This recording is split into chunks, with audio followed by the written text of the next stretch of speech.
So hello friends, यहाँ पे ideas that have helped mankind, विचार जो मानव जाति को मदद किया। ये 5वां चैप्टर है दोस्तों, जिसका प्रीवियस ईयर ऑब्जेक्टिव क्वेश्चन है, यानी प्रीवियस ईयर्स का जो ऑब्जेक्टिव क्वेश्चन है 2025, 2026, 2018 ऐसे करके पूछ चुका है। तो आइए सारे ऑब्जेक्टिव क्वेश्चन को देखते हैं और पिछले 4 चैप्टर को हम करवा दिए दोस्तों। ओके, तो इसमें प्रीवियस ऑब्जेक्टिव क्वेश्चन है। तो आइए सबसे पहले स्टार्ट करते हैं कि इनका जो राइटर्स नेम है दोस्तों बर्ट्रैंड रसेल है। ओके, देखिए यहाँ पे got the Nobel prize in literature in 1950। बताइए कि 1950 में लिटरेचर के क्षेत्र में नोबेल प्राइज किनको मिला था दोस्तों? तो बर्ट्रैंड रसेल को मिला था। ओके, अच्छा बताइए the last of the great pre historic invention was the art of. अच्छा बताइए कि प्री स्टोरी का सबसे लास्ट इन्वेंशन क्या था? तो ध्यान रखिएगा कि राइटिंग था। क्या था? राइटिंग। प्रागैतिहासिक का जो सबसे आखिरी जो इन्वेंशन था वो क्या था? राइटिंग। ओके, अच्छा बताइए कि was a philosopher and a mathematician. अच्छा, फिलोसफर और मैथमेटिशियन कौन थे दोस्तों? तो बर्ट्रैंड रसेल थे। ओके दोस्तों, the taming of animals made life much pleasant. अच्छा बताइए कि कैसे एनिमल को पालना मनुष्य को लाइफ को मतलब प्लीजेंट बना दिया। ओके, वाइल्ड एनिमल को, वीक एनिमल को, रेविस्ट एनिमल को, डोमेस्टिक एनिमल। दोस्तों डोमेस्टिक एनिमल को पालना लाइफ को क्या बना दिया? सुखदायी बना दिया, यानी प्लेजेंट बना दिया। The two kinds of ideas which contributed most to the mankind were knowledge and technique and. अच्छा बताइए कि कौन से दो आइडिया थे जो मानव जाति के लिए सबसे अधिक योगदान दिया। ओके, और बताइए जो वे थे नॉलेज एंड टेक्निक, और क्या था दोस्तों? मोरल एंड इन्वेंशन, नैतिक और आविष्कार था जो मानव जाति के लिए बहुत बड़ा योगदान दिया। ओके, तो knowledge and technique and moral and invention. Okay, तो ध्यान रखिएगा। अच्छा, all technological change cause problems. अच्छा, सभी टेक्नोलॉजिकल चेंज का प्रॉब्लम कारण क्या है दोस्तों? ध्यान रखिएगा कि सोशल प्रॉब्लम्स। ओके, देखिए यहाँ पे आंसर भी दिया हुआ है। अच्छा, बर्ट्रैंड रसेल वाज आल्सो क्या थे? पेंटर, ड्रामेटिस्ट, मैथमेटिशियन या जूलॉजिस्ट। तो ध्यान रखिए कि ये मैथमेटिशियन थे। ओके, अच्छा according to Bertrand Russell die in large number in winter. अच्छा बताइए बर्ट्रैंड रसेल के अनुसार विंटर में सबसे अधिक मात्रा में, सबसे अधिक संख्या में, सॉरी मात्रा नहीं संख्या में कौन मर जाता है दोस्तों? तो ध्यान रखिए कि इनके वर्ड्स की चर्चा करते हैं कि वर्ड्स है जो सबसे अधिक संख्या में जाड़ा मर जाता है, क्योंकि वो मतलब बीते हुए जो पल होता है उससे वो सीख नहीं लेता है कि इस ठंड में मुझे ठंड लग रही है, मर गए हैं वो, सॉरी ठंड लगे, अधिक पक्षी जो मर गए हैं, तो अगला ठंड में कैसे बचा जाए। उनके पास ये ज्ञान सीखने की क्षमता नहीं होती है। ओके,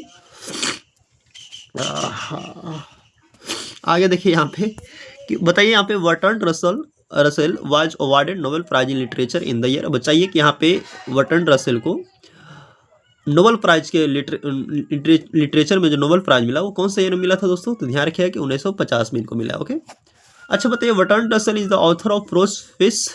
ध्यान रखिएगा कि ये क्या है?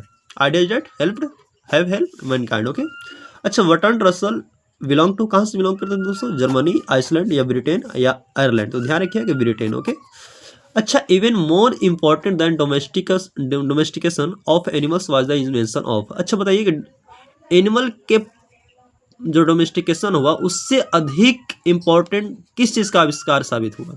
तो ध्यान रखिए कि एग्रीकल्चर। जब एग्रीकल्चर लोग केयर करने लगे तो बहुत अच्छा खासा उनको हेल्प मिलने लगा।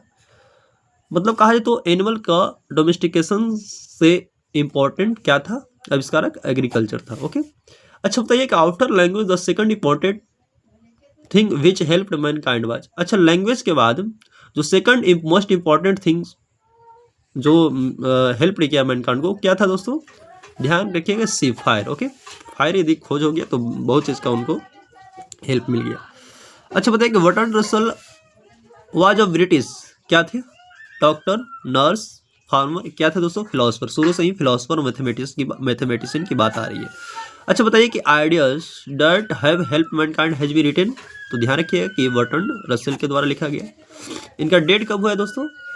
इनका डाइड हुआ है, यानी डेथ इनका ध्यान रखिए 1970 में हुआ है।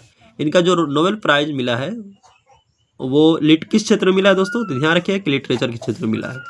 अच्छा, मोस्ट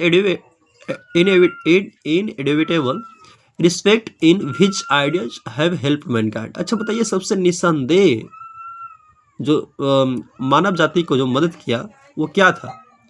तो ध्यान रखिएगा, जब मनुष्य की संख्या में जब बढ़ोतरी होने लगी, नंबर्स ज़्यादा संख्या होने लगी, तो वो जो लोग गुफाओं में रहते थे वो शेर अलग जानवरों से डरते थे, तो उनकी मदद हुआ दोस्तों तब हुआ जब वो अधिक संख्या में बढ़े, तो वो डरने नहीं लगे और बेफिक्र होकर काम करने लगे। ओके। अच्छा, survival for homo sapiens primary. अच्छा, होमो सेपियंस के लिए सर्वाइवल शुरुआत में कैसा था दोस्तों? बहुत ज़्यादा प्रॉब्लम, उनको ठंड लगता होगा, गुफाओं में रहता, बिना पैंट टंगा के रहना पड़ता होगा, शर्ट के, नंगे उघारे घूमते होंगे, शेर से डर लगता होगा, खाने पीने के लिए कुछ नहीं मिलता होगा।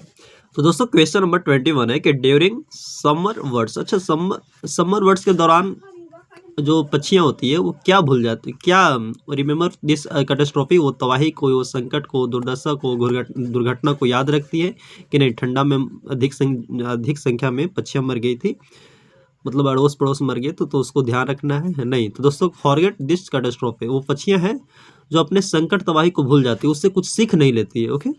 अच्छा, every human death by starvation is preceded by a long period of. अच्छा बताइए कि हर मनुष्य का जो मृत्यु होता है वो भुखमरी से होता है, लेकिन एक लंबे अवधि से पहले क्या होता है दोस्तों? ध्यान रखिएगा कि एंजाइटी के कारण। क्या? एंजाइटी। दोस्तों human beings suffer from due to their. अच्छा बताइए कि ह्यूमन बींग्स हैं तो सबसे ज़्यादा उनको दुखी होते हैं किस कारण? तो देखिए रिलेक्टेंस यानी इच्छा के कारण। ओके, सबसे ज़्यादा वो पीड़ित होते हैं। ओके। अच्छा बताइए कि एनिमल्स गेट प्लेजर फ्रॉम। अच्छा, एनिमल्स हैं जो उनको क्या चीज़, म्यूजिक सुन के उनको प्लेजर महसूस होता है, या फुटबॉल, या साइंस, या नन ऑफ दिस। तो ध्यान रखिएगा दोस्तों कि एनिमल्स है जो कुछ नहीं सुनता है, म्यूजिक नहीं भी सुनता है, फुटबॉल भी नहीं खेलता है, साइंस भी नहीं खेलता है, यानी क्या हो जाएगा? None of this. अच्छा, Bertrand Russell has written the lesson. तो ध्यान रखिएगा कि ये क्या है? Ideas that have helped the mankind. ये तो आप लोग को पता होगा। अच्छा बताइए यहाँ पे कि Bertrand Russell was a philosopher and अ क्या थे दोस्तों? मैथमेटिशियन थे। ये तो शुरू से ही पता आ रहा है। ओके, मैथमेटिशियन, फिर क्या बोला जा सकता है इनको? साइंटिस्ट भी थे या हिस्टोरियन थे। तो ध्यान रखिएगा कि हिस्टोरियन एंड मैथमेटिशियन थे। ओके, ए एंड सी इसमें, लेकिन ए एंड सी का ऑप्शन नहीं दिया तो मैथमेटिशियन मार सकते हैं। ओके। अच्छा, the invention of was more important then domestication of animals. अच्छा बताइए कि एनिमल के डोमेस्टिकेशन से ज़्यादा इम्पोर्टेंट किस चीज़ का इन्वेंशन था दोस्तों? तो ध्यान रखिएगा कि एग्रीकल्चर का था। Okay. Civilisation taught us. Civilisation हम लोग को क्या सिखाती है? To be more friendly. हम लोग को कहा जाए तो फ्रेंडली होना सिखाती है। अच्छा बताइए, was also commentator on a large variety of topic. सब बताइए कि बहुत सारे टॉपिक के कमेंटेटर करने वाले कौन थे? यानी ये जो टिप्पणी करने वाले थे वो बर्ट्रैंड रसेल थे। ओके। अच्छा, in the last step was never taken. कौन है जो अभी आखिरी कदम भी नहीं सीखा है, उठाया? ओके। तो ध्यान रखिएगा कि ये चाइना था। ओके। अच्छा, would not help the corn to grow unless he was allowed to feast on the blood of children. अच्छा, ये बताइए कि जो पुराना संस्कृति था दोस्तों, उसमें ये कहा जाता था कि जो कॉर्न है मक्का तब तक नहीं बढ़ेगा जब तक बच्चों की बलि नहीं दी जाएगी। तो वो कौन से देवता थे दोस्तों? ये मोलोज थे। क्या थे? मोलोज। ओके।